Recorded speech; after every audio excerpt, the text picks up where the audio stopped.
The Kaminoan clone rebellion of 12 BBY effectively ended the dominance of clones of Jango Fett in the ranks of the Imperial Stormtroopers, a major event in Imperial history that was almost completely suppressed from historical record. Born out of a Kaminoan desire for greater independence and power, the rebellion was short-lived, and the work of Boba Fett and the 501st Legion ended it before it could truly take off. This was actually for the best.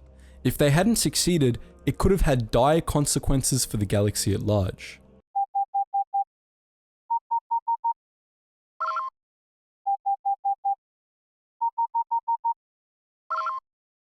Attention, Sergeant on deck! For some of you, the Kaminoan clone rebellion may need some context. By 12 BBY, the Kaminoans had gotten tired of the Imperial monopoly on their cloning facilities. During the Clone Wars, they tasted the power, money, and influence that came with galactic recognition for the first time, but the supremacy of the Empire meant that Kamino got no more special treatment. While the Republic was content to just buy whatever the Kaminoans gave them, the Empire dictated what they were getting and at what price, and there was nothing the Kaminoans could do about it. In anger, a group of the Kaminoan cloners broke from their comrades and began cloning armies of anti-troopers, Fett clones equipped with Phase 1 equipment that they intended to use to start a rebellion. They planned to drive the Empire off Kamino, and there's a high likelihood that they would have made preemptive strikes against their other nearby Imperial worlds, thus inciting a large-scale conflict between the Kaminoans and the Empire. Fortunately for the Empire, they heard of the plans for the rebellion before the anti-trooper army was fully ready, and so the 501st Legion descended on Kamino, with Boba Fett guiding them. In classic 501st fashion, they cut through their anti-trooper opponents with ease and completely dismantled the renegade cloning operation, killing the rogue clone masters and ending the rebellion before it even had a chance to fully begin. The Kaminoans that didn't rebel sued for mercy, and they were allowed to continue their cloning operations, though they were forced to downsize. Kamino diminished greatly in importance after this incident, as the Empire began using other clone worlds and other clone templates. This, of course, weakened the Stormtrooper cause significantly, as the other clones were of much lesser quality than the Kaminoan ones had been. Kamino would never really return to the level of importance that it had held before the Uprising, and after the Battle of Endor, private contracts once more began to dominate their clone output. But what if things had been different? If the Kaminoans had successfully repulsed the Empire, their independent cloning operations would have gone from minor nuisance to major threat. Kaminoan clone armies would be poised to capture crucial Imperial worlds, most notably Rothana and Rishi, and it's not out of the question they could have taken a decent sized swath of the Rim from the Empire. Now, you might have noticed that we've made no mention of the Rebel Alliance here, which is because it would take another 10 years for it to be formed. But in this alternate timeline, the Alliance to restore the Republic did form as it did in the normal timeline. The Kaminoans would not have allied with them, however. The Kaminoans didn't oppose the Empire because they wanted a freer galaxy, they opposed the Empire because the Empire was limiting their power and cutting in on their profits. They likely would have seen the rebellion's fight for freedom in a similar light.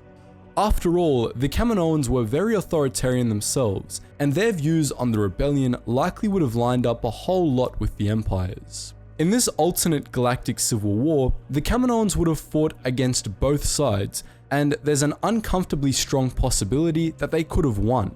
With the Empire and the rebellion focused on each other, an independent Kamino could prey on both sides, eroding their power and, to some degree, eventually coming to supplant them. Thanks to their private clone armies, the Kaminoans would have been poised to dominate much of the galaxy, either directly or more likely indirectly. Either scenario would be a nightmare for everyone involved except the Kaminoans. Despite having sided with the Republic during the Clone Wars, the Kaminoans were far from decent people as a species.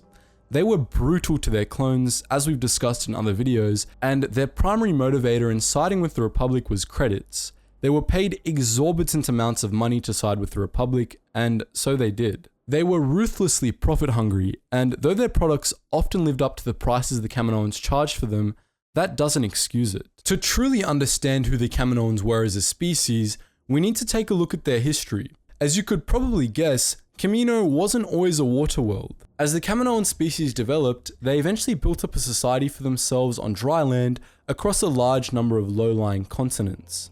This changed in 19,000 BBY, when a massive climate shift happened either naturally or because of Kaminoan development.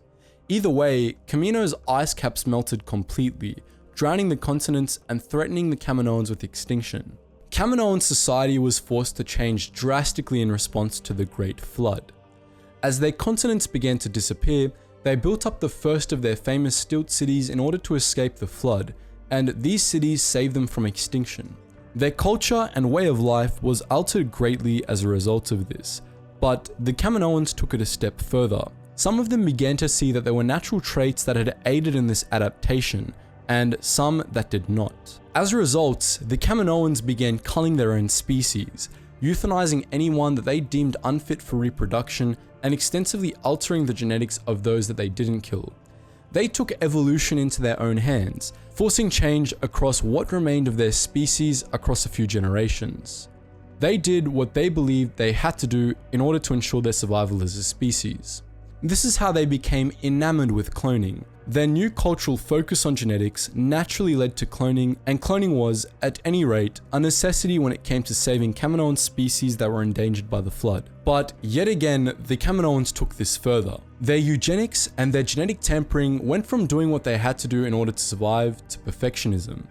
They tampered with their genetic code until they deemed themselves the pinnacle of sentient life, and they took internal conformity and genetics in general to the extreme. They applied the same perfectionist razor to their clones as well.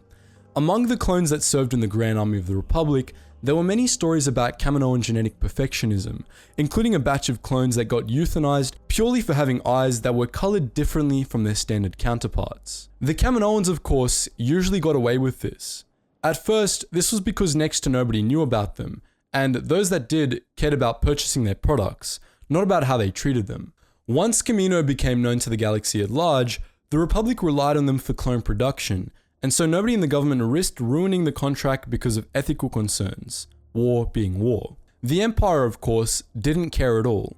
But in a universe in which the Kaminoans were successful in their rebellion against the Empire, Kaminoan eugenics would have become the business of more than just the clones they produced. Either right off the bat or gradually, the Kaminoans would have started to view any worlds they took over under the same lens of genetic perfectionism that they saw themselves and their clones. Doubtlessly, they would have observed genetic inefficiencies, incomplete evolutionary processes, and potential for improvement. And by improvement, of course, we mean what the Kaminoans called culling, what anyone else probably would have considered borderline genocide. They would have killed any genetic inferiors that they found, either gradually or in mass purges, and set to work messing with the genetics of those that remained. Entire sentient species, likely against their will, would have been molded to whatever the Kaminoans wanted to mold them into, through their genetic tampering. To the Kaminoans, any beings under their jurisdiction would be just like their clones, their genetic inferiors, and therefore fair game for any sorts of eugenics they wished to put into effect. Even without the eugenics, the Kaminoans were hardly leadership material. Their external motivations were profit and control, which makes them a lot like Disney actually, which may well be why the Kaminoans are much less prominent in the new canon. Kaminoan rule would be like the Empire, but much more intrusive. They were just as authoritarian, perhaps even more, which is why it took them years to have any problems with the Empire in the first place. The Kaminoans, after all, were perfectionists, and they were regulatory to the extreme.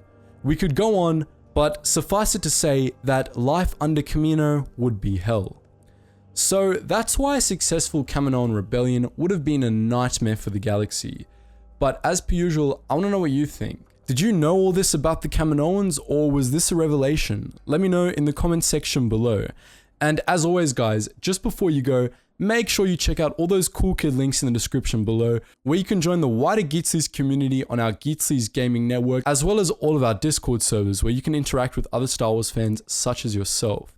And if you are into history, I do have my second history channel where we talk about all the niche and unknown topics of World War II, so make sure you check that one out as well guys. Anyways, as always, thank you so much for watching, and I hope to see you in the next video.